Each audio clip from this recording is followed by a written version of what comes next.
പ്രിയപ്പെട്ട സഹോദരങ്ങളെ, അള്ളാഹുവിൽ പരമേൽപ്പിച്ചു കഴിഞ്ഞാൽ അള്ളാഹു നമുക്ക് റിസ്ക് തരും. നമ്മുടെ ഭക്ഷണത്തിൽ, നമ്മുടെ സമ്പത്തിൽ, നമ്മുടെ സർവ്വ കാര്യങ്ങളിൽ, എല്ലാ കാര്യങ്ങളിലും അള്ളാഹു വിശാലത നൽകുമെന്ന് നബിയനാ റസൂലുള്ളാഹി സ്വല്ലല്ലാഹു അലൈഹി വസല്ലം. അതുകൊണ്ട് തവക്കൽതു അലല്ലാഹ്, അത് ജീവിതത്തിൽ മുറുകെ പിടിക്ക്. തവക്കൽതു അലല്ലാഹ് ജീവിതത്തിൽ മുറുകെ പിടിക്കുമ്പോ അതിലൂടെ കിട്ടുന്ന നാലാമത്തെ പ്രതിഫലം എന്താ? അള്ളാഹുവിന്റെ പ്രവാചകൻ സ്വല്ലല്ലാഹു അലൈഹി വസല്ലമ തങ്ങൾ പറയുക, നാലാമത്തെ പ്രതിഫലം, നിന്റെ ഉപജീവനത്തിൽ അല്ലാഹു ബർക്കത്ത് ചെയ്യുമെന്ന് നബി മുഹമ്മദ് മുസ്തഫ സല്ലല്ലാഹു അലൈഹി വസല്ലമ തങ്ങൾ പറയുമ്പോൾ അഞ്ചാമത്തെ പ്രതിഫലം എന്തെന്നറിയുമോ? തവക്കൽതു അലല്ലാഹ് എന്ന് പടച്ച റബ്ബിൽ പരമേൽപ്പിക്കുന്നതിലൂടെ എനിക്കും നിങ്ങൾക്കും ജീവിതത്തിൽ നേടാൻ കഴിയുന്ന അഞ്ചാമത്തെ കാര്യം എന്താ? അല്ലാഹുവിന്റെ പ്രവാചകൻ സല്ലല്ലാഹു അലൈഹി വസല്ലമ തങ്ങൾ പറയുന്നു, ഏത് പ്രതിസന്ധിയിലും പിടിച്ചു നിൽക്കാനുള്ള ഒരു ശക്തിയും ധൈര്യവും അല്ലാഹു നിനക്ക് നൽകുമെന്ന് ആദരവായ പ്രവാചകൻ നബി മുഹമ്മദ് മുസ്തഫ സല്ലല്ലാഹു അലൈഹി വസല്ലമ തങ്ങൾ പറയുന്നു, തവക്കൽതു അലല്ലാഹ് എന്ന് അല്ലാഹുവിൽ തന്റെ സർവ്വ കാര്യങ്ങളും പരമേൽപ്പിക്കുന്ന ഒരു മനുഷ്യന് കിട്ടുന്ന അഞ്ചാമത്തെ നേട്ടം, എന്തൊക്കെ സംഭവിച്ചാലും അവന് പേടിയില്ല, അവന് പതറില്ല, അവന്റെ മനസ്സിന് അല്ലാഹു ധൈര്യം കൊടുക്കുമെന്ന് മഹാനായ നബിയിനാ റസൂലുള്ളാഹി സ്വല്ലല്ലാഹു അലൈഹി വസല്ലമ തങ്ങൾ പറയുന്നു. ഈ ഒരു നേട്ടം വലുതാ. അള്ളാഹുവിന്റെ പ്രവാചകൻ സ്വല്ലല്ലാഹു അലൈഹി വസല്ലമ തങ്ങൾ പറഞ്ഞു, അവന് ക്യാൻസറോ ട്യൂമറോ എന്തു സംഭവിച്ചാലും, അവന് എത്ര വലിയ പ്രയാസവും ലക്ഷങ്ങളുടെ കടം വരട്ടെ, എത്ര വലിയ നഷ്ടം വരട്ടെ, എത്ര വലിയ രോഗം വരട്ടെ, ഏതു പ്രതിസന്ധി വന്നാലും അവന് പതറില്ല, അവന്റെ മനസ്സിന് അല്ലാഹു ധൈര്യം കൊടുക്കുമെന്ന് നബിയനാ റസൂലുള്ളാഹി സ്വല്ലല്ലാഹു അലൈഹി വസല്ലം. അല്ലാഹു ആ ഈമാൻ നൽകുമാറാകട്ടെ, അല്ലാഹു ആ ഈമാൻ നൽകുമാറാകട്ടെ. ഈ ഇരിക്കണ നമുക്ക് ആർക്കെങ്കിലും ക്യാൻസർ വന്നാൽ നമ്മൾ എന്തു പറയും? ഇരിക്കണ എനിക്കോ നിങ്ങൾക്കോ ഒന്ന് തലകറങ്ങി വീണ് മൂക്കിലൂടെ ബ്ലഡ് വന്നു, അല്ലെങ്കിൽ എന്തെങ്കിലും ഒരു പ്രയാസം, കോഴിക്കോട് മെഡിക്കൽ കോളേജിൽ കൊണ്ടുപോയി ഒരു ടെസ്റ്റ് കഴിഞ്ഞു, 2 ടെസ്റ്റ് കഴിഞ്ഞു, 3ാമത്തെ ടെസ്റ്റിൽ ഡോക്ടർ വന്നിട്ട് ക്യാൻസർ ആണെന്ന് പറഞ്ഞ നമ്മൾ പറയണ മറുപടി എന്താ?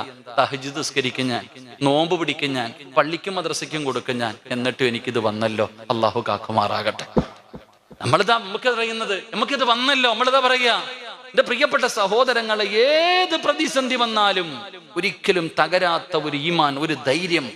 ഏത് പ്രതിസന്ധിയിലും ആത്മഹത്യയൊക്കെ വല്ലാതെ വർദ്ധിക്കുന്ന കാലവാ, അങ്ങോട്ടും ഇങ്ങോട്ടും വെട്ടിക്കൊല്ലുന്ന കാലം, തൂങ്ങണ കാലം, ആത്മഹത്യയൊക്കെ വല്ലാതെ വർദ്ധിക്കുന്നു. പണ്ട് ഈ സമുദായത്തിൽ ആത്മഹത്യ ഇല്ലായിരുന്നു, ഇപ്പൊ ആത്മഹത്യ വല്ലാതെ വർദ്ധിക്കുന്നു. അല്ലാഹു കാക്കുമാറാകട്ടെ, അല്ലാഹു കാക്കുമാറാകട്ടെ. എന്തുകൊണ്ട്? അള്ളാഹുവിനെ കുറിച്ചുള്ള വിശ്വാസം നമ്മുടെ ഹൃദയത്തിൽ ഇല്ലാതെ പോയത് കൊണ്ട്. അള്ളാഹുവിനെ കുറിച്ചുള്ള വിശ്വാസം നമുക്കില്ല. നമ്മളൊക്കെ അള്ളാഹുവിൽ വിശ്വസിക്കുന്നു, പക്ഷേ ആ ഒരു യഥാർത്ഥമായിട്ടുള്ള വിശ്വാസം നമുക്കില്ലാതെ പോകുന്നു. എന്റെ പ്രിയപ്പെട്ടവരെ, നാം ഉദ്ദേശിക്കാത്ത രീതിയിൽ നമുക്ക് അള്ളാഹു റിസ്ക് നൽകും. എത്രയോ ചരിത്രങ്ങൾ നമുക്കറിയാം, എത്രയോ ചരിത്ര സംഭവങ്ങൾ നാം ഉദ്ദേശിക്കാത്ത രീതിയിലൂടെ അള്ളാഹു നമുക്ക് ഭക്ഷണം തന്നിട്ടുണ്ട്. നമ്മുടെ ജീവിതത്തിലെ അനുഭവങ്ങൾ. എന്തിനാ മഹത്തുക്കളുടെ ചരിത്രങ്ങളിലേക്ക് കടന്നു പോകുന്നത്? നമ്മുടെ ജീവിതത്തിൽ പല സമയത്തും അള്ളാഹുവാണ് നമുക്ക് റിസ്ക് തരുന്നത്. ഹദീസിന്റെ കിതാബുകൾ എടുത്തു നോക്കുമ്പോൾ ചരിത്രങ്ങൾ കാണാം. ഒരു ചരിത്രം, അള്ളാഹു നാം ഉദ്ദേശിക്കാത്ത രീതിയിൽ പടച്ചവൻ റിസ്ക് തരുന്ന എത്രയോ ചരിത്രങ്ങൾ കാണാം. എന്റെ പ്രിയപ്പെട്ട സഹോദരങ്ങളെ, ഒരു കടലിലൂടെ ഒരു കപ്പൽ സഞ്ചരിക്കുകയാ. ഒരു ചരിത്രം പറയുന്നു, കടലിലൂടെ ജനങ്ങളുമായിട്ട് ഒരു കപ്പൽ സഞ്ചരിക്കുന്നു. ആ കപ്പൽ സഞ്ചരിക്കുമ്പോൾ അതിനകത്ത് പരിപൂർണ ഗർഭിണിയായ ഒരു പെണ്ണുണ്ടായിരുന്നു. അത്രേ, പരിപൂർണ ഗർഭിണിയായ ഒരു പെണ്ണുണ്ടായിരുന്നു. ആ കപ്പൽ നടുകടലിൽ എത്തുന്ന സമയത്ത് കപ്പൽ പെട്ടെന്ന് തകർന്നുപോയി. കപ്പൽ വല്ലാതെ പെട്ടെന്ന് തകർന്നുപോയി. ജനങ്ങളെല്ലാവരും വെള്ളത്തിന്റെ അകത്ത് മുങ്ങിച്ചാവുകയാ. വെള്ളത്തിന്റെ അകത്ത് ജനങ്ങൾ മുങ്ങിച്ചാകുന്ന സമയം അതിനകത്ത് പരിപൂർണ ഗർഭിണിയായ ഒരു പെണ്ണുണ്ടായിരുന്നു. ആ പെണ്ണ് ഒരു പലക കഷ്ണത്തിന്റെ മുകളിൽ പിടിച്ചു രക്ഷപ്പെട്ടു. അത്രേ, അവിടെ ആ പലകയുടെ മുകളിൽ പിടിച്ചു രക്ഷപ്പെട്ടു. ആ രക്ഷപ്പെട്ട ആ പലകയുടെ മുകളിൽ കിടക്കുന്ന സമയത്താണ് പെണ്ണിന് പ്രസവ വേദന എടുക്കുന്നത്. ആ പെണ്ണ് അവിടെ കിടന്നു പ്രസവ വേദന അനുഭവിച്ചു. അവിടെ നിന്ന് പ്രസവിച്ചു, ഒരാൺകുഞ്ഞിന് ജന്മം നൽകി. ആ പ്രസവിച്ചതിന്റെ കുഞ്ഞിന്റെ മുഖത്തേക്ക് നോക്കി കിടക്കുന്ന സമയത്താ അല്ലാഹു സുബ്ഹാനഹു വ തആല അസ്റായീൽ അലൈഹിസ്സലാമിനോട് പറയുന്നത് ആ ഉമ്മയുടെ റൂഹ് പിടിക്കാൻ. ആ സമയത്ത് അസ്റായീൽ അലൈഹിസ്സലാം ചോദിച്ചു, അത്രേ, പടച്ചവനെ, ആ ചോരക്കുഞ്ഞ് നടുകടലിൽ ആ ഉമ്മ മരിച്ചാൽ എന്ത് ചെയ്യും? അവര് പലക കഷ്ടത്തിന്റെ മുകളിൽ കിടന്നാൽ ആ കുട്ടിക്ക് ആരുണ്ട്? അല്ലാഹ് പറഞ്ഞു നീ റൂഹ് പിടിക്കാൻ. അവിടെ നസ്രായിൽ അലൈഹിസ്സലാം റൂഹ് പിടിച്ചു. ഉമ്മ മരിച്ചു വെള്ളത്തിലേക്ക് മലർന്നു വീണു. ആ പലക കഷ്ടത്തിന്റെ മുകളിൽ ആ ചോര കുഞ്ഞിങ്ങനെ കിടക്കുകയാ. ചരിത്രം പറയുന്നു, കടലിന്റെ തിരമാലകൾ ആ കുട്ടിയെ കൊണ്ടുവന്നൊരു കരയിലേക്ക് കയറ്റിവെച്ചു. എന്റെ പ്രിയപ്പെട്ട സഹോദരങ്ങളെ, കുഞ്ഞ് പാലിന് വേണ്ടി കിടന്ന് കരയുകയാ. കുഞ്ഞു പാലിന് വേണ്ടി കിടന്ന് കരയുകയാ. ആ സമയത്താണ് ഒരു സിംഹം അവിടെ നിന്ന് പ്രസവിച്ചിട്ട് പ്രസവത്തിൽ തന്റെ കുഞ്ഞുങ്ങൾ മരണപ്പെട്ടു പോയി. അകിടിൽ പാലിങ്ങനെ കൂടിയിട്ട് വേദന സഹിക്കാൻ കഴിയാതെ ഈ സിംഹം കിടന്ന് നെട്ടോട്ട് മൂടുകയാ. ചരിത്രം പറയുന്നു, അകിടിൽ പാല് കൂടിയിട്ട് ഈ സിംഹം കിടന്ന് നെട്ടോട്ടമോടുകയാ. ഈ കുഞ്ഞു പാലിന് വേണ്ടി കിടന്ന് കരയുന്ന സമയം ആ സിംഹം ഈ കുഞ്ഞിന്റെ മുകളിൽ വന്ന് നിൽക്കുമ്പോൾ അതിന്റെ അകിട് കുഞ്ഞിന്റെ വായിലേക്ക് ചെല്ലുന്നു. അള്ളാഹു കാണാതെ മറച്ചു വെച്ചു എന്ന് ചരിത്രം പറയുന്നു. അവിടെ വന്ന് നിൽക്കുമ്പോൾ മാത്രം ആ സിംഹത്തിന്റെ അകിടിലെ വേദന മാറുന്നു. ആ കുഞ്ഞ് കരയുന്ന സമയം അത് വരും. ആ കുഞ്ഞിന്റെ പാല് കുടിച്ചാണ്, ആ സിംഹത്തിന്റെ പാല് കുടിച്ചാണ് ആ കുഞ്ഞു വളർന്നത്. അവനാണ് ഷദ്ദാദ് എന്നൊക്കെ ചരിത്രങ്ങൾ നമുക്ക് പഠിപ്പിക്കുന്നു. നാം ഇത് ചിന്തിക്കേണ്ടത്, അള്ളാഹു നമുക്ക് നാം ഉദ്ദേശിക്കാത്ത രീതിയിൽ നമുക്ക് റിസ്ക് തരും. അള്ളാഹുവിൽ പരമേൽപ്പിച്ചു കഴിഞ്ഞാൽ എത്രയോ ചരിത്രങ്ങൾ നമുക്കറിയാം. അള്ളാഹു നമുക്ക് ഈമാൻ നൽകി നിഗ്രഹിക്കുമാറാകട്ടെ. എന്റെ പ്രിയമുള്ളവരെ, നമ്മൾ കഷ്ടപ്പെടുന്നത് എന്തിനു വേണ്ടിയാണ്? രാവിലെ മുതൽ വൈകുന്നേരം വരെ വല്ലാത്ത കഷ്ടപ്പാടാ. പടച്ചവനെ, നമ്മുടെ ഭാര്യയെയും മക്കളെയും പട്ടിണിയില്ലാതെ പരിവട്ടമില്ലാതെ അവർക്ക് ഒരു നേരത്തെ ആഹാരം കൊടുക്കുന്നതിന് വേണ്ടി ഞാനും നിങ്ങളും രാപ്പകലുകൾ കടന്ന് കഷ്ടപ്പെടുമ്പോൾ പലരും വളഞ്ഞ വഴികൾ നോക്കുകയാ. അള്ളാഹുവിന്റെ വിശുദ്ധമായ ഖുർആൻ പറയുന്നു, തവക്കൽതു അലല്ലാഹ് എന്ന് പറയുന്നതിലൂടെ ഒരു മനുഷ്യന് കിട്ടുന്ന നാലാമത്തെ പ്രതിഫലം, അവൻ ഉദ്ദേശിക്കാത്ത രീതിയിലൂടെ അള്ളാഹു അവന് ഭക്ഷണം കൊടുക്കുമെന്ന് നബി മുഹമ്മദ് മുസ്തഫ സല്ലല്ലാഹു അലൈഹി വസല്ലം. നാം ഹലാലും ഹറാമും നോക്കാതെ കഷ്ടപ്പെടുന്നത് റിസ്കിന് വേണ്ടിയാ, ഭക്ഷണത്തിന് വേണ്ടിയാ. നമ്മുടെ ഭാര്യ മക്കളെ പോറ്റുന്നതിന് വേണ്ടി ഞാനും നിങ്ങളും കിടന്ന് കഷ്ടപ്പെടുകയാ. എന്ത് ചോദിച്ചാലും ഇബാദത്ത് ചെയ്യാൻ സമയമില്ല.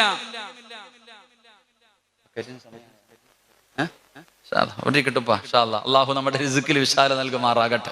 എന്തിനാ കഷ്ടപ്പെടുന്നത്? പൈസയ്ക്ക് വേണ്ടി. ചോദിച്ചാ എന്താ നിസ്കരിക്കാൻ വരാത്തത്? കച്ചവട ഉസ്താദ കടയിൽ ഇല്ലേ? എന്താ പള്ളി കയറാത്തത്? ഏത് കാര്യം എടുത്താലും നമ്മൾ, എന്റെ പ്രിയപ്പെട്ടവരെ, ഹലാലും ഹറാമും നോക്കുന്നില്ല. ഹലാലും ഹറാമും നോക്കുന്നില്ല. എന്ത് ധൈര്യത്തിലെന്നറിയോ? ഇന്ന് ഞാൻ വരുമ്പോഴും പടച്ചവനെ ഒരു കടയുടെ സൈഡിൽ നിർത്തിയപ്പോ ഈ ജുബ്ബയും തൊപ്പിയിട്ടിരിക്കുന്ന എന്റെ അടുത്താണ് ഒരാൾ ലോട്ടറി കൊണ്ടുവന്നിട്ട് ഉസ്താദെ വേണമെന്ന് ചോദിക്കണത്. എന്നാലോചിച്ച്, റഹ്മാനായ അല്ലാഹ്, ഞാൻ ഇങ്ങനെ നോക്കുമ്പോ 70 ലക്ഷം. സുബ്ഹാനല്ലാഹ്, അള്ളാഹു കാക്കുമാറാകട്ടെ. എന്ത് ധൈര്യത്തിലാ? പണ്ട് കൊണ്ടുവരുവോ? ജുബ്ബയും തൊപ്പിയിട്ടിരിക്കുന്ന ഒരാളെടുക്കൽ കൊണ്ടുവരുവോ? കൊണ്ടുവരൂല. കാരണം എന്തേ? അവർക്കറിയാം ഇവരിത് വാങ്ങൂല. ഇത് വാങ്ങൂല എന്ന് പണ്ടുള്ളവർക്കറിയാം. ഇന്നങ്ങനല്ല. നമ്മുടെ മുന്നിൽ, കാരണം എന്തേ? ഇമാമിന്റെ തൊട്ടുപുറകിൽ നിന്ന് നിസ്കരിക്കുന്നവന്റെ മുന്നിലും ഓണത്തിന്റെ ഓണബമ്പറായിരിക്കണത് ഇങ്ങനെ തെളിഞ്ഞു കാണാം. അള്ളാഹു കാക്കുമാറാകട്ടെ. ഹലാലും ഹറാമും ആരും നോക്കുന്നില്ല, ഒരാളും നോക്കുന്നില്ല. കാരണം എന്തിന്? ഒന്നിനും നമുക്ക് സമയമില്ല, പണം മാത്രം. അതുകൊണ്ടാ മഹാനായ നബിയിന റസൂലുള്ളാഹി സ്വല്ലല്ലാഹു അലൈഹി വസല്ലമ തങ്ങൾ പറഞ്ഞു, 2 കാര്യങ്ങൾ ഏത് വീട്ടിലുണ്ടോ ആ വീട്ടുകാരുടെ ആയുസ് കുറയുമെന്ന് നബിയിന റസൂലുള്ളാഹി സല്ലല്ലാഹു അലൈഹി വസല്ലമ തങ്ങൾ പറഞ്ഞു, 2 കാര്യം ആരുടെ വീടിനകത്തുണ്ടോ ആ വീട്ടുകാരന്റെ ആയുസ് കുറയും. അള്ളാഹു കാക്കുമാറാകട്ടെ, അള്ളാഹു കാക്കുമാറാകട്ടെ. അതിൽ പ്രവാചകൻ സല്ലല്ലാഹു അലൈഹി വസല്ലമ തങ്ങൾ ഒന്നാമതായി പറഞ്ഞു തന്നത്, ആരുടെ വീടിനകത്താണോ ഹറാമായ പണമുള്ളത്, ഏത് വീടിന്റെ അകത്താണോ ഹറാമായ പണമുള്ളത്, ആ പണം ഏത് വീടിനകത്തുണ്ടോ അവരുടെ ആയുസ് കുറയുമെന്ന.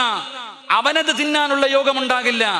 എന്റെ പ്രിയപ്പെട്ടവർ, അതുകൊണ്ടാണ് 1400 വർഷങ്ങൾക്ക് മുമ്പ് മഹാനായ നബി മുഹമ്മദ് മുസ്തഫ സ്വല്ലല്ലാഹു അലൈഹി വസല്ലമ തങ്ങൾ അല്ലാഹുവിന്റെ പ്രവാചകന് സ്വഹാബി വനിതകളോട് പറഞ്ഞു കൊടുക്കുകയാണ്, സ്വർഗത്തിന്റെ അവകാശിയായ ഒരു പെണ്ണിനെ ഞാൻ കാണിച്ചു തരട്ടെ. അല്ലാഹുവിന്റെ റസൂൽ എവിടെന്ന് ചോദിക്കുന്ന, സ്വർഗത്തിന്റെ അവകാശിയെ കാണണോ? സഹാബത്തിനോട് അല്ലാഹുവിന്റെ പ്രവാചകനെ സ്വഹാബി വനിതകൾ മുഴുവനും ചോദിക്കുമ്പോ അല്ലാഹുവിന്റെ പ്രവാചകൻ അതാ നടന്നു പോകുന്ന ഒരു വിറകു വെട്ടുകാരന്റെ ഭാര്യയെ കാണിച്ചു കൊടുക്കുകയാണ്. ആ പോകുന്ന പെണ്ണ് സ്വർഗത്തിന്റെ അവകാശിയാണ്. അല്ലാഹുവിന്റെ പ്രവാചകൻ സ്വല്ലല്ലാഹു അലൈഹി വസല്ലമ തങ്ങൾ കാണിച്ചു കൊടുത്തു. സഹാബി വനിതകളായ പെണ്ണുങ്ങൾ ഇറങ്ങി ഓടുകയാണ്. വിറകു വെട്ടുകാരന്റെ ഭാര്യയുടെ കയ്യിൽ പിടിച്ചിട്ട് ചോദിക്കുന്ന, പെണ്ണേ നീ സ്വർഗത്തിലാണെന്ന് അല്ലാഹുവിന്റെ പ്രവാചകൻ അവിടെന്ന് പറഞ്ഞിരിക്കുകയാ. അതുകൊണ്ട് നീ ജീവിതത്തിൽ ചെയ്യുന്ന സൽക്കർമ്മം എന്താണ്? എന്തെങ്കിലും പ്രത്യേകമായിട്ട് ചെയ്യാറുണ്ടോ? ആ സമയത്താണ് പാപ്പെണ്ണ് പറയുന്നത്, ഞാൻ നിസ്കരിക്കാറുണ്ട്, ഖുർആൻ പാരായണം ചെയ്യാറുണ്ട്, എന്നെ കൊണ്ട് കഴിയുന്ന സദഖകൾ കൊടുക്കാറുണ്ട്. ആ പെണ്ണ് തന്റെ ജീവിതത്തിൽ ചെയ്യുന്ന സൽക്കർമ്മങ്ങളെ കുറിച്ച് പറഞ്ഞു കൊടുക്കുകയാ. കേട്ടുകൊണ്ടിരുന്ന സ്വഹാബി വനിതകൾ പറയുന്നു, ഇല്ല, ഇത് ഞങ്ങളും ചെയ്യുന്നതാണ്, ഇനി പ്രത്യേകമായിട്ട് നീ എന്തെങ്കിലും ചെയ്യാറുണ്ടോ? ആ സമയത്താണ് ആ പെണ്ണ് പറയുന്നത്, അല്ലാഹുവിന്റെ പ്രവാചകൻ സല്ലല്ലാഹു അലൈഹി വസല്ലമ തങ്ങൾ എനിക്ക് സ്വർഗമുണ്ടെന്ന് പറഞ്ഞിട്ടുണ്ടെങ്കിൽ അത് കിട്ടാൻ എൻ്റെ ജീവിതത്തിൽ ചെയ്യുന്ന ഒരു നല്ല കാര്യം എന്തെന്നറിയുമോ?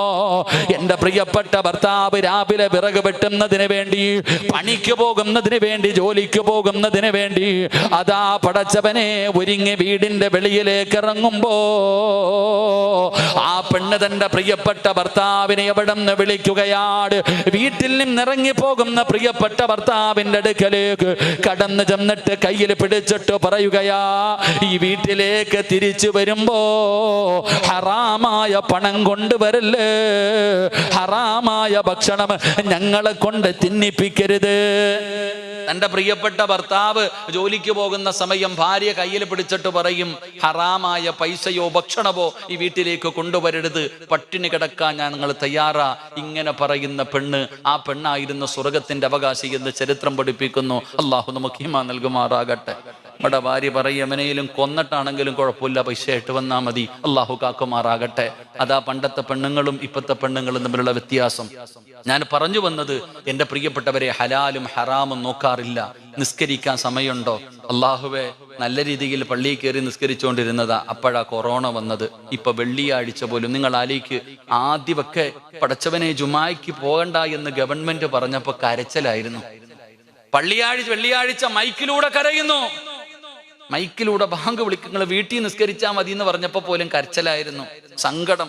ഒളിച്ചും പാത്തിട്ടാ പലരും കയറി ജുമാ നിസ്കരിച്ചത്, കണ്ടോ? ഒളിച്ചും പാത്തിട്ട് പോലീസ് പിടിച്ചു, കേസെടുത്തു. ഇപ്പോഴോ പള്ളിക്കകത്ത് കയറാൻ പറഞ്ഞിട്ടോ ആരും അങ്ങോട്ട് പോകണില്ല. അള്ളാഹു കാക്കുമാറാകട്ടെ. നിങ്ങൾ ആലോചിക്കേ, പള്ളി തുറക്കണമെന്ന് പ്രകടനം നടത്തിയവരുണ്ട്, ഒളിച്ചും പാത്ത് നിസ്കരിച്ചവരുണ്ട്. ഇപ്പൊ വെള്ളിയാഴ്ച തന്നെ മറന്നുപോയി ഉമ്മത്ത്. വെള്ളിയാഴ്ച പോലും പോകാത്തൊരവസ്ഥ. ഇപ്പൊ പള്ളിക്കകത്ത് മാത്രമാ കൊറോണ ഉള്ളത്. അള്ളാഹു കാത്തിരക്ഷിക്കുമാറാകട്ടെ. ആ കൊറോണയാണ് നമ്മൾ സൂക്ഷിക്കേണ്ടത്. പള്ളിയിൽ കയറിയ പിടിപെടുന്നത്. ഒന്ന് ആലിച്ചു നിൽക്കുക സഹോദര, പള്ളിയുടെ മുന്നിലിരിക്കുന്നു, പോന്നില്ലേടെ പള്ളിയിൽ കച്ചവടം ചെയ്തുകൊണ്ടിരിക്കുക, പോകണില്ലേ? ഒരു കസ്റ്റമർ വന്നാലോ? അള്ളാഹു കാക്കുമാറാകട്ടെ. നാലിച്ചയ്ക്ക് നമ്മുടെ ഉമ്മത്തിന്റെ അവസ്ഥ, നിസ്കാരവും ഇല്ല, ഒന്നുമില്ല. എന്തിന്? കുടുംബത്തെ പോറ്റാൻ, പൈസ ഉണ്ടാക്കാൻ, ഭാര്യയും മക്കളും പട്ടിണി കിടക്കാതിരിക്കാൻ. അതിനാ ഞാനും നിങ്ങളും കഷ്ടപ്പെടുന്നത്. അള്ളാഹു കാക്കുമാറാകട്ടെ. അതിന് കച്ചവടമല്ല ചെയ്യേണ്ടത്. അള്ളാന്റെ ഖുർആനിലെ ഒറ്റ ആയത്ത് കേട്ടാൽ മതിയായിരുന്നു. അള്ളാന്റെ പരിശുദ്ധമായ ഖുർആനിലെ ഒറ്റ ആയത്ത് ഓതിയിരുന്നെങ്കിൽ നമ്മളൊന്നും ഇതുപോലെ കഷ്ടപ്പെടേണ്ടി വരില്ലായിരുന്നു. അള്ളാഹു കാക്കുമാറാകട്ടെ. എല്ലാവരും ഉപജീവനത്തിന് വേണ്ടി തൻ്റെ ഭാര്യയും മക്കളെയും പട്ടിണി കിടക്കണ പേടിച്ചിട്ട നിസ്കരിക്കാതെയും നന്മകൾ ചെയ്യാതെയും നമ്മളൊക്കെ കഷ്ടപ്പെടുന്നത്. രാവും പകലും ഉറക്കമുണ്ടോ? പലർക്കും ഉറക്കം പോലും ഇല്ലാതെ കഷ്ടപ്പെടുക. എങ്കിൽ അള്ളാഹുവിന്റെ ഖുർആൻ പറഞ്ഞ ഒറ്റ ആയത്ത് കേട്ടാൽ മതിയായിരുന്നു. അള്ളാഹുവിന്റെ വിശുദ്ധമായ ഖുർആൻ പറയുന്നു, ഞാൻ തരാം ഭക്ഷണം. ആർക്കാ വേണ്ടേ? എടാ, ആർക്കാ വേണ്ടത്? ഞാൻ തരാം. രാഷ്ട്രീയക്കാരൻ പറയണ പോലല്ല അല്ല പറയുന്നു, ഒരു ദിവസമല്ല, മരിക്കണ കാലം വരെ ഞാൻ തരാം. അള്ളാഹു ഈമാൻ നൽകുമാറാകട്ടെ. നിങ്ങൾ എന്തിനാ നിക്കണ ഇരിയങ്ങായി? നിങ്ങൾക്കുള്ളത് നിങ്ങൾക്കുണ്ട്. അള്ളാഹു പറയുകയാ, മരിക്കുന്ന കാലം വരെ, ഒരു ദിവസമോ ഒരു മാസമോ അല്ല, നീ മരിക്കുന്ന കാലം വരെ നിനക്ക് തിന്നാനുള്ള ഭക്ഷണം ഞാൻ തരാം. അള്ളാഹു നമുക്ക് നൽകി അനുഗ്രഹിക്കുമാറാകട്ടെ. എന്ത് ചെയ്യാനാ പറഞ്ഞത്? ഒരു കാര്യം ചെയ്താൽ മതി. ഒരേ ഒരു കാര്യം ചെയ്താൽ മരിക്കുന്ന കാലം വരെ ഞാൻ നിനക്ക് ഭക്ഷണം തരും. നിനക്ക് മാത്രമല്ല, നിന്റെ ഭാര്യക്കും മക്കൾക്കും തരും. അള്ളാഹു നമുക്ക് റിസ്ക്കിൽ വിശാലത നൽകുമാറാകട്ടെ. എന്തേ ചെയ്യേണ്ടത്? ഇങ്ങോട്ട് നോക്കും മനുഷ്യന്മാരെ, ബക്കറ്റ് എടുക്കല്ലേ. സുബ്ഹാനല്ലാഹ്, ഇങ്ങോട്ട് വരിയും കാക്കാതെ സമയമാകുമ്പോ ഞാൻ പറഞ്ഞോളാം. ബക്കറ്റ് ഇപ്പൊ എടുക്കണ്ട, പക്ഷെ അതവിടെ വെച്ചേരാ. അൽഹംദുലില്ലാഹ്, പിന്നെ എടുത്താൽ മതി. പക്ഷെ അതവിടെ വെച്ചോ. അള്ളാഹു ബർക്കത്ത് ചെയ്യുമാറാകട്ടെ. അള്ളാഹു പറയുന്നു, മരിക്കുന്ന കാലം വരെ ഞാൻ ഭക്ഷണം തരും, പക്ഷെ ഞാൻ പറയുന്നത് കേൾക്കണം. അള്ളാഹു കേൾക്കാൻ ഭാഗ്യം തരുമാറാകട്ടെ. അള്ളാഹ് പറഞ്ഞാ കേൾക്കുവോ? അള്ളാഹ് പറഞ്ഞ കേക്കോ? ഇതെന്റെ ഭാഷ മനസ്സിലാവണില്ല എനിക്ക്. അള്ളാഹു പറഞ്ഞ കാര്യം ചെയ്യാൻ തയ്യാറാണോന്ന്? ഉറക്കപ്പറ, ഉറക്കപ്പറ. അന്നാ ആ ബക്കറ്റ് ഇത്തിരി പൈസ ഇട്ടെ, കൊണ്ടുപോവാ ഇൻഷാ അല്ലാഹ്. ബക്കറ്റ് എടുത്തോ ഇൻഷാ അല്ലാഹ്. ഒരു പൈസ ഇട്ട പോക്കറ്റിൽ നിന്ന് കൈയെടുത്തേ. പോക്കറ്റ് കൈയിട്ട് പൈസ ഇട്. തലയുടെ മുകളിൽ നോക്കിക്കേ എല്ലാരും. തലയുടെ മുകളിലോട്ട് നോക്ക്. ഒരു മലക്ക് നിൽക്കുന്ന തലയുടെ മുകളിൽ. ഒരു മിനിറ്റ് കാക്ക, തലയുടെ മുകളിൽ ഒരു മലക്ക് നിൽക്കുന്നു.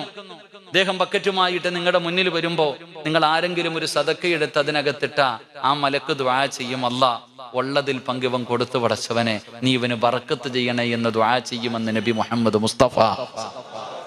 ഈ ബക്കറ്റ് വരുമ്പത്തേക്ക് ഉറങ്ങുക, ചുമ്മാതെ കുനിഞ്ഞിരിക്കുക, അങ്ങോട്ടും ഇങ്ങോട്ടും നോക്കുക, ഓന്റെ മുഖത്ത് പോലും നോക്കണില്ല.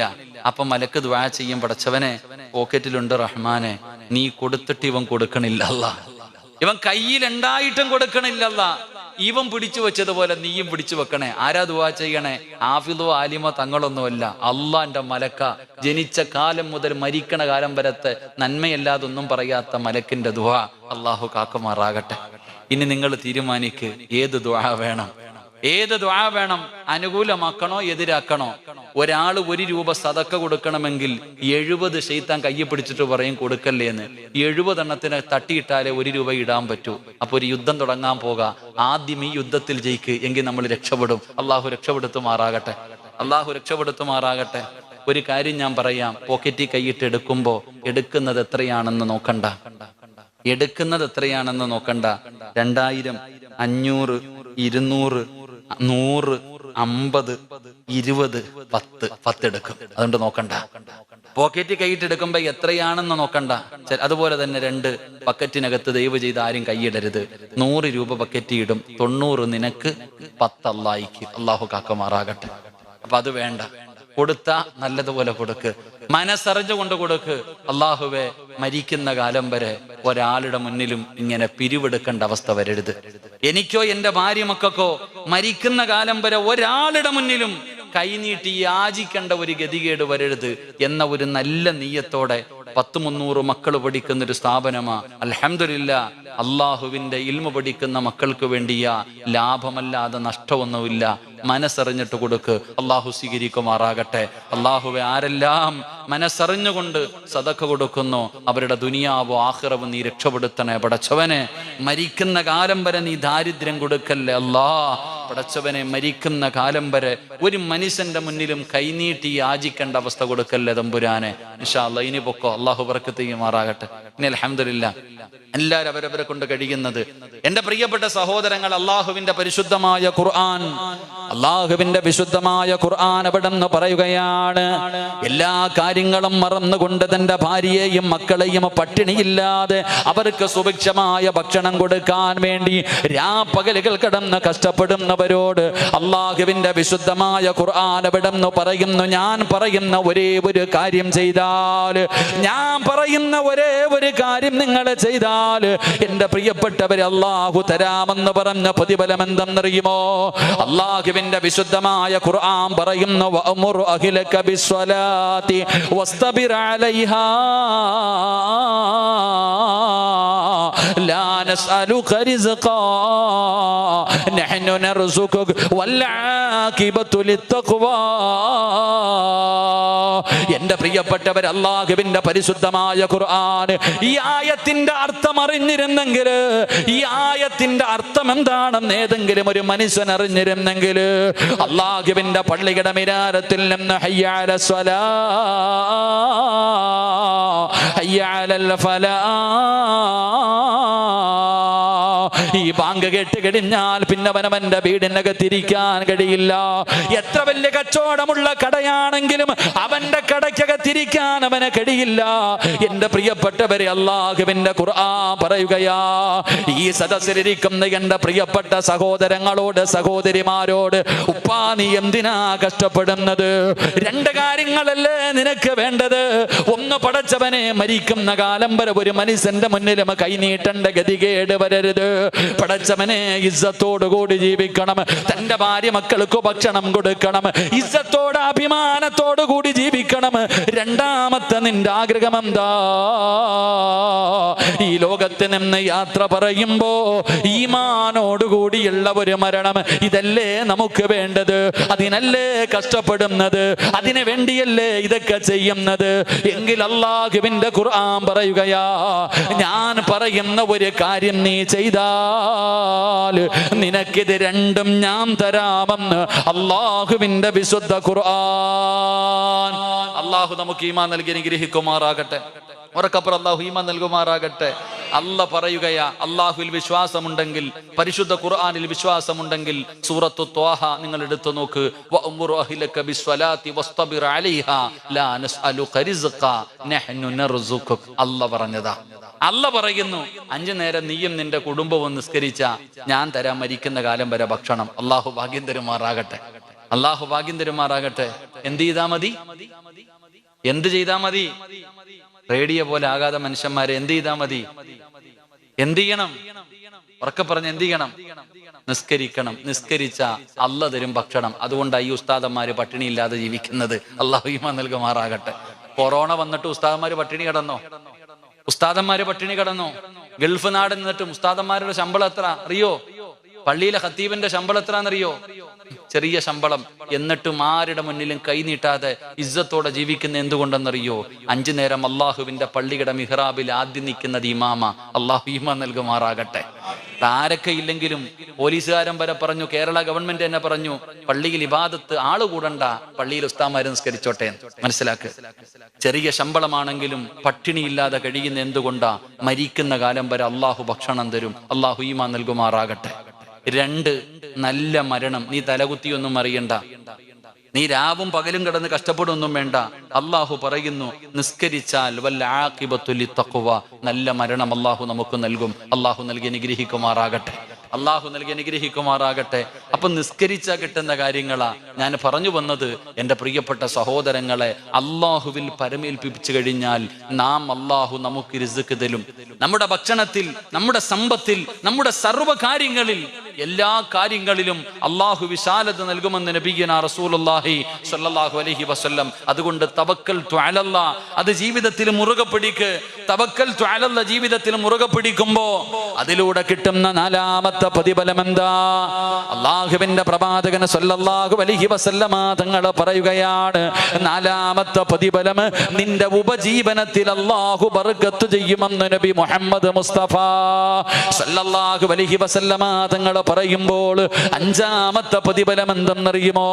തവക്കൽതു അലല്ലാഹ് എന്ന് പടച്ച റബ്ബിൽ പരമേൽപ്പിക്കുന്നതിലൂടെ എനിക്കും നിങ്ങൾക്കും ജീവിതത്തിൽ നേടാൻ കഴിയുന്ന 5ാമത്തെ കാര്യം എന്താ? അള്ളാഹുവിന്റെ പ്രവാചകൻ സ്വല്ലല്ലാഹു അലൈഹി വസല്ലമ തങ്ങൾ പറയുന്നു, ഏത് പ്രതിസന്ധിയിലും പിടിച്ചു നിൽക്കാനുള്ള ഒരു ശക്തിയും ധൈര്യവും അള്ളാഹു നിനക്ക് നൽകുമെന്ന് ആദരവായ പ്രവാചകൻ നബി മുഹമ്മദ് മുസ്തഫ സല്ലല്ലാഹു അലൈഹി വസല്ലമ തങ്ങൾ പറയുന്നു, തവക്കൽതു അലല്ലാഹ് എന്ന് അള്ളാഹുവിൽ തന്റെ സർവ്വ കാര്യങ്ങളും പരമേൽപ്പിക്കുന്ന ഒരു മനുഷ്യന് കിട്ടുന്ന 5ാമത്തെ നേട്ടം, എന്തൊക്കെ സംഭവിച്ചാലും അവന് പേടിയില്ല, അവന് പതറില്ല, അവന്റെ മനസ്സിന് അള്ളാഹു ധൈര്യം കൊടുക്കുമെന്ന് മഹാനായ നബിയിനാ റസൂലുള്ളാഹി സ്വല്ലല്ലാഹു അലൈഹി വസല്ലമ തങ്ങൾ പറയുന്നു. ഈ ഒരു നേട്ടം വലുതാ. അള്ളാഹുവിന്റെ പ്രവാചകൻ സ്വല്ലല്ലാഹു അലൈഹി വസല്ലമ തങ്ങൾ പറഞ്ഞു, അവന് ക്യാൻസറോ ട്യൂമറോ എന്തു സംഭവിച്ചാലും, അവൻ എത്ര വലിയ പ്രയാസവും ലക്ഷങ്ങളുടെ കടം വരട്ടെ, എത്ര വലിയ നഷ്ടം വരട്ടെ, എത്ര വലിയ രോഗം വരട്ടെ, ഏതു പ്രതിസന്ധി വന്നാലും അവന് പതറില്ല, അവന്റെ മനസ്സിന് അള്ളാഹു ധൈര്യം കൊടുക്കുമെന്ന് നബിയിനാ റസൂലുള്ളാഹി സ്വല്ലല്ലാഹു അലൈഹി വസല്ലം. അള്ളാഹു ആ ഈമാൻ നൽകുമാറാകട്ടെ. അള്ളാഹു ആ ഈമാൻ നൽകുമാറാകട്ടെ. ഈ ഇരിക്കണ നമുക്ക് ആർക്കെങ്കിലും ക്യാൻസർ വന്നാൽ നമ്മൾ എന്തു പറയും? ഇരിക്കണ എനിക്കോ നിങ്ങൾക്കോ ഒന്ന് തലകറങ്ങി വീണ് മൂക്കിലൂടെ ബ്ലഡ് വന്നു, അല്ലെങ്കിൽ എന്തെങ്കിലും ഒരു പ്രയാസം, കോഴിക്കോട് മെഡിക്കൽ കോളേജിൽ കൊണ്ടുപോയി 1 ടെസ്റ്റ് കഴിഞ്ഞു, 2 ടെസ്റ്റ് കഴിഞ്ഞു, 3ാമത്തെ ടെസ്റ്റിൽ ഡോക്ടർ വന്നിട്ട് ക്യാൻസർ ആണെന്ന് പറഞ്ഞ നമ്മൾ പറയണ മറുപടി എന്താ? തഹജ്ജുദ് നിസ്കരിക്കും ഞാൻ, നോമ്പ് പിടിക്കും ഞാൻ, പള്ളിക്കും മദ്രസയ്ക്കും കൊടുക്കും ഞാൻ, എന്നിട്ടും എനിക്കിത് വന്നല്ലോ. അള്ളാഹു കാക്കുമാറാകട്ടെ. നമുക്ക് അറിയുന്നത് നമുക്കിത് വന്നല്ലോ, നമ്മളിതാ പറയുക. എന്റെ പ്രിയപ്പെട്ട സഹോദരങ്ങളെ, ഏത് പ്രതിസന്ധി വന്നാലും ഒരിക്കലും തകരാത്ത ഒരു ഈമാൻ, ഒരു ധൈര്യം. ഏത് പ്രതിസന്ധിയിലും ആത്മഹത്യയൊക്കെ വല്ലാതെ വർദ്ധിക്കുന്ന കാലവാ. അങ്ങോട്ടും ഇങ്ങോട്ടും വെട്ടിക്കൊല്ലുന്ന കാലം, തൂങ്ങണ കാലം, ആത്മഹത്യയൊക്കെ വല്ലാതെ വർദ്ധിക്കുന്നു. പണ്ട് ഈ സമുദായത്തിൽ ആത്മഹത്യയില്ലായിരുന്നു, ഇപ്പൊ ആത്മഹത്യ വല്ലാതെ വർദ്ധിക്കുന്നു. അള്ളാഹു കാക്കുമാറാകട്ടെ, അള്ളാഹു കാക്കുമാറാകട്ടെ. എന്തുകൊണ്ട്? അള്ളാഹുവിനെ കുറിച്ചുള്ള വിശ്വാസം നമ്മുടെ ഹൃദയത്തിൽ ഇല്ലാതെ പോയത് കൊണ്ട്. അള്ളാഹുവിനെ കുറിച്ചുള്ള വിശ്വാസം നമുക്കില്ല. നമ്മളൊക്കെ അള്ളാഹുവിൽ വിശ്വസിക്കുന്നു, പക്ഷേ ആ ഒരു യഥാർത്ഥമായിട്ടുള്ള വിശ്വാസം നമുക്കില്ലാതെ പോകുന്നു. എൻ്റെ പ്രിയപ്പെട്ട സഹോദരങ്ങളെ, എത്രയോ ചരിത്രങ്ങൾ അറിയാം. എൻ്റെ പ്രിയപ്പെട്ട സഹോദരങ്ങളെ, നിങ്ങൾ ചരിത്രം എടുത്തു നോക്ക്. അള്ളാഹുവിന്റെ പ്രവാചകൻ നബി മുഹമ്മദ് മുസ്തഫ സ്വല്ലല്ലാഹു അലൈഹി വസല്ലമ തങ്ങളുടെ പ്രിയപ്പെട്ട ഭാര്യ ആയിഷ ബീവി റളിയല്ലാഹു തആല അൻഹ, ആയിഷ ബീവി റളിയല്ലാഹു തആല അൻഹയുടെ ചരിത്രം എടുത്തു നോക്ക്. ഒരു മനുഷ്യൻ ഇഷ്ടപ്പെടാൻ പാടില്ല, ഇഷ്ടപ്പെടാത്ത കാര്യങ്ങളാ കള്ളൻ എന്ന് വിളിക്കാം. ഒരാൾക്ക് കള്ളൻ എന്ന് വിളിക്കുക, അല്ലെങ്കിൽ എൻ്റെ പ്രിയപ്പെട്ടവരെ, കള്ളൻ എന്ന് വിളിക്കുന്നതും പെണ്ണിന്റെ ആരോപണം, വ്യഭിചാര ആരോപണം, ഇതൊക്കെ ഒരു മനുഷ്യൻ കേൾക്കാൻ അറയ്ക്കുന്ന കാര്യമാ. ഇതൊക്കെ ഒരു മനുഷ്യനെ തകർത്ത് കളയുന്ന കാര്യമാ. അള്ളാഹുവിന്റെ പ്രവാചകൻ സ്വല്ലല്ലാഹു അലൈഹി വസല്ലമ തങ്ങളുടെ പ്രിയപ്പെട്ട ഭാര്യ ആയിഷ ബീവി റളിയല്ലാഹു തആല അൻഹ, അതുപോലെ തന്നെ സൗബാൻ റളിയല്ലാഹു തആല അൻഹു, രണ്ടുപേരെയും ചേർത്തിട്ട് അവിടെ നിന്ന് വ്യഭിചാര ആരോപണം നടത്തി. ആര്? എൻ്റെ പ്രിയപ്പെട്ടവരെ, അള്ളാഹുവിന്റെ റസൂൽ സ്വല്ലല്ലാഹു അലൈഹി വസല്ലമ തങ്ങളുടെ ഭാര്യയെ കുറിച്ച്. പിന്നല്ലേ നമ്മളൊക്കെ. അള്ളാഹു കാക്കുമാറാകട്ടെ. ആയിഷ ബീവി റളിയല്ലാഹു തആല അൻഹയെ കുറിച്ച് വ്യഭിചാരത്തിന്റെ ആരോപണം നടത്തി. പലരും പറയാൻ തുടങ്ങി, മുനാഫിക്കീങ്ങളാണ് തുടങ്ങിയത്. പിന്നെ നോക്കുമ്പോ പടച്ചവനെ, ഒരു നാട് മുഴുവനും, ഒരു വീട്, ഒരു കുടുംബമല്ല, ഒരു നാട് മുഴുവനും വ്യഭിചാരത്തിന്റെ ആരോപണം. എവിടെ നോക്കിയാലും ആയിഷ ബീവി റളിയല്ലാഹു തആല അൻഹയെ കുറിച്ചാണ് ചർച്ച ചെയ്യപ്പെടുന്നത്. അവസാനം അള്ളാഹുവിന്റെ പ്രവാചകൻ സ്വല്ലല്ലാഹു അലൈഹി വസല്ലമ തങ്ങൾ ആയിഷ ബീവി റളിയല്ലാഹു തആല അൻഹയെ തന്റെ വീട്ടിലേക്ക് പറഞ്ഞു വിട്ടു. കുറച്ചു ദിവസം അവിടെ പോയി നിൽക്കട്ടെ, അല്ലാതെ ഇറക്കി വിശ്വാസമില്ലാഞ്ഞിട്ടല്ല. ആയിഷ ബീവി റളിയല്ലാഹു തആല അൻഹയെ പറഞ്ഞു വിടുമ്പോ ആയിഷ ബീവി റളിയല്ലാഹു തആല അൻഹ തന്റെ പ്രിയപ്പെട്ട പിതാവ് അബൂബക്കർ സിദ്ദീഖ് റളിയല്ലാഹു തആല അൻഹു വാപ്പയുടെ ചാരത്തി എന്നിട്ട് പൊട്ടിക്കരഞ്ഞുകൊണ്ട് പറഞ്ഞു, വാപ്പ, ഞാൻ തെറ്റ് ചെയ്തിട്ടില്ല. നിങ്ങൾക്ക് തോന്നുന്നുണ്ടോ ഞാൻ അങ്ങനെ ചെയ്യുമെന്ന്? ആ സമയത്ത് അബൂബക്കർ സിദ്ദീഖ് റളിയല്ലാഹു തആല അൻഹു പറഞ്ഞ മറുപടി, എൻ്റെ പ്രിയപ്പെട്ടവരെ, തെളിവുകൾ മുഴുവനും നിനക്കെതിരായിരുന്നു. തെളിവുകൾ മുഴുവനും നിനക്കെതിര്. ആയിഷ ബീവി റളിയല്ലാഹു തആല അൻഹ തന്റെ ഉമ്മയുടെ മുന്നിൽ പോയി നിലവിളിച്ചപ്പോഴും ഉമ്മയും പറഞ്ഞ മറുപടി, ആരുമില്ല, 10-50 വയസ്സില്ല, ചെറിയ പ്രായം ആയിഷ ബീവി റളിയല്ലാഹു തആല അൻഹയ്ക്ക്. ആയിഷ ബീവി റളിയല്ലാഹു തആല അൻഹ തന്റെ വീടിനകത്ത് കയറിയിട്ട് കരച്ചല. എല്ലാ ദിവസവും രാവിലെ ഇറങ്ങി നോക്കും. സുബഹി നമസ്കാരം കഴിഞ്ഞിട്ട് വീടിന്റെ വാതിലിൽ നോക്കിയിരിക്കും. അള്ളാഹുവിന്റെ പ്രവാചകൻ സല്ലല്ലാഹു അലൈഹി വസല്ലമ തങ്ങൾ കടന്നു വരുന്നുണ്ടോ? ഇല്ല. ഓരോ ദിവസവും കാത്തിരിക്കുകയാ. ദിവസങ്ങൾ കഴിഞ്ഞു. ആയിഷ ബീബി റളിയല്ലാഹു തആല ആത്മഹത്യ ഒന്നും ചെയ്തില്ല. ആ ചെറിയ പ്രായത്തിലും ഒരു നാട് മുഴുവനും വ്യഭിചാരത്തിന്റെ ആരോപണം പറഞ്ഞ് തന്റെ വീടിനകത്ത് കഴിയുമ്പോഴും ആയിഷ ബീബി റളിയല്ലാഹു തആല അൻഹ ഇന്നത്തെ നമ്മുടെ പെൺമക്കൾക്ക് പഠിപ്പിച്ചു കൊടുക്കണം, നമ്മുടെ ചെറിയ മക്കൾക്ക് പറഞ്ഞു കൊടുക്കേണ്ട ചരിത്രം ഇതാ. ജീവിതത്തിൽ പിടിച്ചു നിൽക്കാനുള്ള ഒരു ധൈര്യം കിട്ടാൻ അള്ളാഹുവിന്റെ പ്രവാചകൻ സ്വല്ലല്ലാഹു അലൈഹി വസല്ലമ തങ്ങളുടെ പ്രിയപ്പെട്ട ഭാര്യ മഹദിയായ ആയിഷ ബീബി റളിയല്ലാഹു തആല അൻഹ പടച്ചവനെ വീടിന്റെ കവാടത്തിൽ സുബഹി നമസ്കാരം കഴിഞ്ഞ് കാത്തിരിക്കുകയാണ്. അള്ളാഹുവിന്റെ പ്രവാചകൻ കടന്നു വരുന്നുണ്ടോ? എന്നെ വിളിക്കാൻ മുത്തുനബി കടന്നു വരുന്നുണ്ടോ? പടച്ചവനെ, ദിവസങ്ങൾ കഴിഞ്ഞു, ആഴ്ചകൾ കഴിഞ്ഞു. ഒരു ദിവസം ആയിഷ ബീബി റളിയല്ലാഹു തആല അൻഹ നോക്കുമ്പോ അള്ളാഹുവിന്റെ പ്രവാചകൻ സ്വല്ലല്ലാഹു അലൈഹി വസല്ലമ തങ്ങൾ തന്റെ വീട്ടിലേക്ക് കടന്നു വരികയാണ്. പ്രവാചകന്റെ മുഖത്ത് വല്ലാത്ത ഒരു സന്തോഷമുണ്ട്. ആയിഷ ബീബി റളിയല്ലാഹു തആല അൻഹ ഇറങ്ങി ഓടുകയാ. അള്ളാന്റെ റസൂലിനെ കെട്ടിപ്പിടിക്കുകയാണ്, മുത്തുനബിയെ കെട്ടിപ്പിടിക്കുകയാണ്.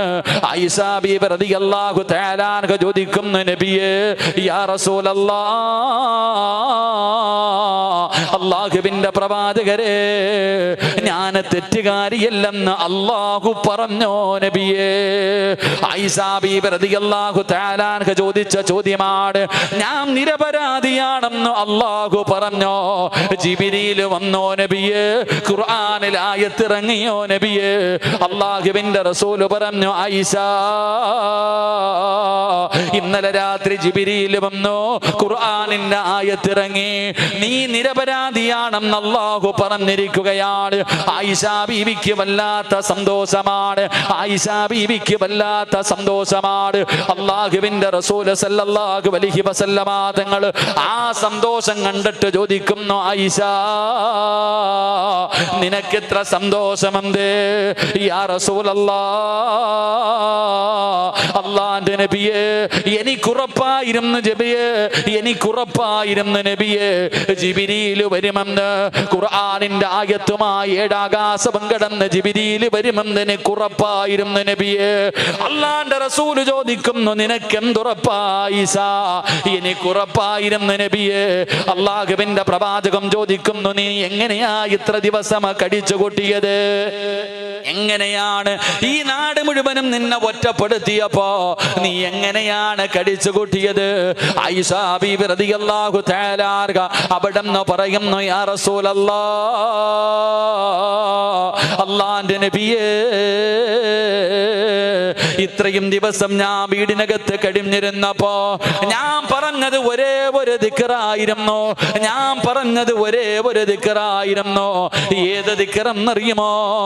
ഹസ്ബുനല്ലാഹു നിഅമൽ വകീൽ, നിഅമൽ മൗലാ വ നിഅമൻ നസീർ.